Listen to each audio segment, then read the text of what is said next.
باللہ من الشیطان اللعین الرجیم بسم اللہ الرحمن الرحیم الحمدللہ رب العالمین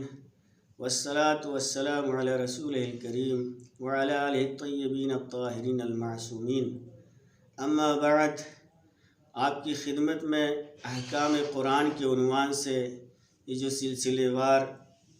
درس چل رہا ہے یا جلسہ چل رہا ہے وہ لے کر کے آپ کی خدمت میں حاضر ہیں۔ بات چل رہی تھی کہ جن لوگوں پر غسل واجب ہو جاتا ہے کسی بھی عنوان سے، ان کے لیے قرآن سے متعلق کیا احکامات تھے۔ دو ایسے فرد جن پر غسل واجب تھا، ایک مجنب اور ایک حائض، ان کے سلسلے میں جو احکامات تھے وہ گزر گئے۔ اب اس کے بعد نفسہ یعنی جس کو نفاس آتا ہے، خون نفاس، اور اسی طریقے سے وہ عورت جو حالت استحاضہ میں ہوتی ہے اور جس پر غسل مسح میت واجب ہو جاتا ہے، اس کے سلسلے میں جو احکامات ہیں وہ آپ کے سامنے بیان ہوں گے۔ سب سے پہلے نفسہ کے لیے احکام قرآن آپ کی خدمت میں حاضر ہے۔ مسئلہ نمبر 519 میں ذکر ہے کہ مسجد میں ٹھہرنا اور دوسرے افعال جو حائض پر حرام ہیں، احتیاط کی بنیاد پر نفسہ پر بھی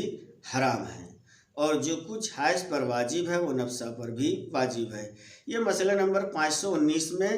بیان ہوا ہے۔ اب اس کے سلسلے میں آپ کے ذہن میں بات آ گئی ہوگی کہ جو چیز اس میں ذکر ہے کہ جو چیز حائض پر حرام ہے وہی چیزیں تمام کی تمام احتیاط کی بنا پر نفسہ پر بھی حرام ہیں۔ حائض پر کیا حرام تھے وہ گزر چکا ہے کہ حائض کے لیے وہی چیزیں حرام تھیں جو مجنب پر حرام ہیں، اور مجنب پر کیا حرام تھا وہ پچھلے جلسے میں ذکر ہوا۔ دو چیزیں اس پر حرام تھیں، ایک تو یہ کہ اپنے بدن کا کوئی بھی حصہ قرآن مجید کے الفاظ یا اللہ تعالیٰ کے نام سے خواہ کسی بھی زبان میں لکھے ہوں، اور اسی طریقے سے خداوند متعال کی جو مخصوص صفتیں ہیں ان کا مس کرنا اپنے بدن کے کسی بھی حصے سے حرام تھا۔ دوسری چیز جو حرام تھی وہ کیا تھی؟ ان آیات میں سے کسی ایک آیت کا پڑھنا کہ جن کے پڑھنے کے بعد سجدہ واجب ہو جاتا ہے، اس کا بھی پڑھنا حرام تھا۔ تو یہ دونوں چیزیں نفسہ پر بھی حرام ہیں، یعنی ایک تو یہ کہ قرآن مجید کے الفاظ یا اللہ تعالیٰ کے نام کسی بھی زبان میں لکھے ہوئے ہیں اور اس کی مخصوص صفتیں جو ہیں وہ لکھی ہوئی ہوں، تو اپنے بدن کے کسی بھی حصے سے مس کرنا صحیح نہیں ہے، حرام ہے۔ اور بہتر ہے کہ پیغمبروں اور اماموں کے نام اور حضرت زہرا سلام اللہ علیہا کے ناموں میں سے کسی بھی ایک کا نام ہو اور اپنے بدن کے کسی بھی حصے سے انسان مس کرنا چاہے تو وہ مس نہیں کر سکتا ہے۔ دوسری چیز جو ہے ان آیات میں سے کسی بھی آیت کا پڑھنا حرام ہے اس کے لیے کہ جن میں پڑھنے کے بعد سجدہ واجب ہو جاتا ہے۔ دوسری چیز نفسہ کے لیے کیا ہے؟ جو مسئلہ نمبر 593 میں ہے وہ توضیح جو جامع کے نام سے مشہور ہے، اس میں کیا ہے؟ اسی چیز کو وہاں پہ خود بخود بیان کر دیا گیا، یعنی جو اردو والے توضیح المسائل میں خلاصے کے طور پر بیان کیا گیا تھا، اسی چیز کو یہاں پہ لفظ بلفظ لکھ دیا گیا ہے۔ وہ آپ کے سامنے پڑھنا چاہتا ہوں میں کہ نفسہ پر بدن کا کوئی حصہ خط قرآن سے چھونا حرام ہے، نیز ذیل کے موارد بھی نفسہ پر بر بنا احتیاط واجب حرام ہیں۔ ان میں سے ایک اللہ کے نام اور اس کے مخصوص صفات کا مس کرنا، دوسرے جن آیات میں سجدہ واجب ہے ان کا پڑھنا، یہ نفسہ کے لیے حرام تھا جو آپ کی خدمت میں نے عرض کیا۔ اب اس کے بعد جو ہے وہ مستحاضہ کے لیے احکام، یعنی وہ عورت کی جو حالت حیض میں ہو اس کے لیے احکام قرآن کیا ہیں وہ آپ کے سامنے بیان کیا جا رہا ہے۔ سب سے پہلی بات جو مسئلہ نمبر 433 میں لکھا ہوا ہے کہ مستحاضہ قلیلہ یا متوسطہ اگر نماز کے علاوہ وہ کام انجام دینا چاہتی ہو جس کے لیے وضو کا ہونا شرط ہے، مثلاً اپنے بدن کا کوئی حصہ قرآن مجید کے الفاظ سے چھونا چاہتی ہو، تو نماز ادا کرنے کے بعد وضو کرنا ضروری ہے۔ وہ وضو کی جو نماز کے لیے کیا تھا اس نے وہ کافی نہیں ہے۔ اس مسئلے میں بات یہ واضح ہو گئی کہ اگر مستحاضہ قلیلہ یا متوسطہ ہے اور وہ وضو کر کے جا رہی ہے نماز پڑھنے یا وضو کیا تھا نماز کے لیے، تو اب اس وضو کے ساتھ دوسرا وہ کام نہیں کر سکتی ہے جس میں وضو شرط ہے۔ مثلا قرآن مجید کے الفاظ کو چھونا چاہتی ہے تو اب اس کے لیے ضروری یہ ہے کہ وہ دوبارہ وضو کرے، کس کے لیے؟ اس قرآن مجید کے الفاظ کو چھونے کے لیے، یا اللہ تعالیٰ کے نام اور اسی طریقے سے جس میں شرط وضو ہے اس کے لیے وہ دوبارہ وضو کرے گی۔ وہ وضو جو نماز کے لیے کیے تھی وہ اس کے لیے کافی نہیں ہوگا۔ اس کے بعد کا جو مسئلہ ہے 434 نمبر کا، وہ یہ ہے کہ جس مستحاضہ نے اپنے واجب غسل کر لیے ہوں اس کا مسجد میں جانا اور وہاں ٹھہرنا اور وہ آیات پڑھنا جن کے پڑھنے سے سجدہ واجب ہو جاتا ہے، یہ ساری چیزیں اب اس کے لیے حلال ہو جاتی ہیں۔ یعنی جس مستحاضہ نے جس پر غسل واجب تھا اپنے واجب غسل کر لیے ہوں تو اب غسل کرنے کے بعد جو چیزیں حرام تھی اس کے لیے وہ اب حلال ہو جاتی ہیں۔ مثلا وہ آیتیں جو اس کے لیے پڑھنا حرام تھی جس میں سجدہ واجب تھا، غسل کر لیا ہے تو اب اس کے لیے وہ حلال ہو جائیں گی، خواہ اس نے وہ افعال جو وہ نماز کے لیے انجام دیتی تھی انجام نہ دیے ہو۔ مثلا روئی اور کپڑے کے ٹکڑے کا تبدیل کرنا، یہ اگر نہ بھی کیے ہو تب بھی وہ کیا کر سکتی ہے؟ مثلا وہ سورہ یا وہ آیت جو پڑھنا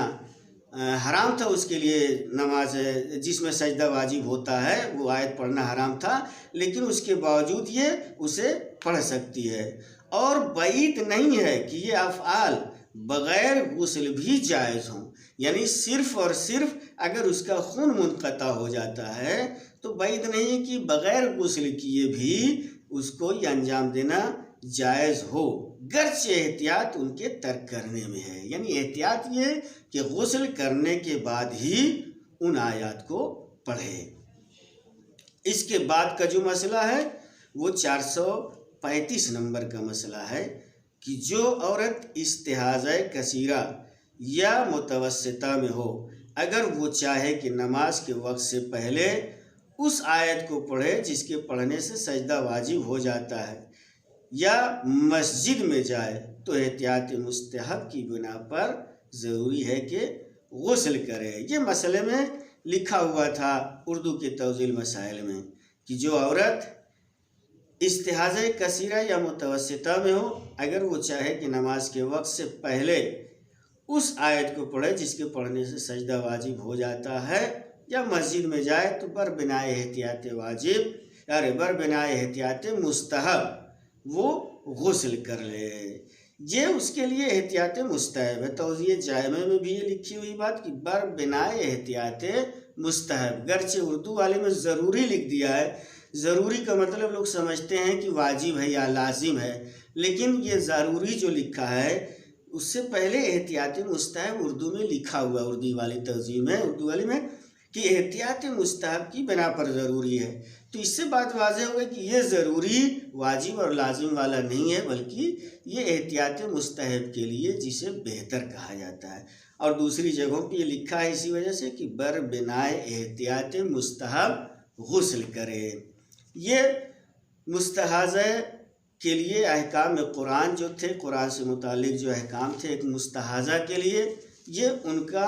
حکم تھا۔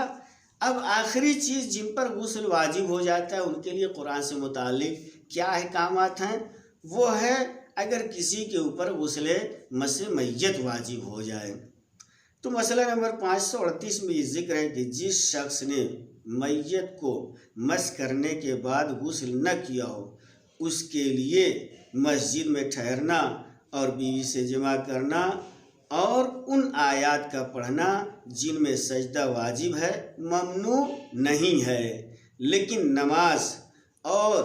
اس جیسی عبادت کے لیے غسل کرنا ضروری ہے۔ یہ مسئلہ آپ کے سامنے بیان ہو گیا کہ جس شخص پر غسل مس میت واجب ہو جاتا ہے اور اس نے غسل نہ کیا ہو تو اب اس کے لیے ان آیات ان آیتوں کو پڑھ سکتا ہے جن میں سجدہ واجب ہے۔ جس نے غسل مس میت نہ کیا ہو ان آیتوں کو پڑھ سکتا ہے جن میں سجدہ واجب ہے، لیکن نماز اور قرآن کی آیتوں کو مس کرنے اور اس جیسے دیگر امور جس میں طہارت شرط ہے اس کے لیے غسل کرنا ضروری ہے۔ غسل کے بعد یہی ان امور کو انجام دے سکتا ہے، یعنی جب تک غسل نہیں کیا ہو غسل کے بعد ہی ان امور کو انجام دے سکتا ہے جس میں شرط طہارت ہے۔ مثلا قرآن کریم کی آیت کو مس کرنا ہے، خود جو ہے میں نے کہا کہ ان آیات کا پڑھنا اس کے لیے کوئی حرج نہیں جس میں سجدہ واجب ہے۔ کیوں؟ ابھی حکم آئے گا اگلے والے جلسے میں کہ جو قرآن کریم کی وہ آیت کو سنے جس میں سجدہ واجب ہے تو اس کے لیے طہارت شرط نہیں ہے، اس کو سجدہ کرنا ضروری ہے۔ تو یہاں پہ غسل مس میت اس پر واجب ہے، لیکن چونکہ طہارت شرط نہیں ہے اس لیے وہ ان آیتوں کو پڑھ سکتا ہے جس میں سجدہ واجب، لیکن خود قرآن کریم کی آیت کو الفاظ کو مس کرنے کے لیے طہارت شرط ہے، اس لیے جس پر غسل مس میت واجب ہے وہ ان الفاظ کو قرآن کے یا اللہ کے نام کو یا دیگر چیزیں جس میں طہارت شرط ہے بغیر غسل مس میت کیے ہوئے وہ اسے نہیں مس کر سکتا اور اسے نہیں چھو سکتا ہے۔ صدق اللہ العلی العظیم۔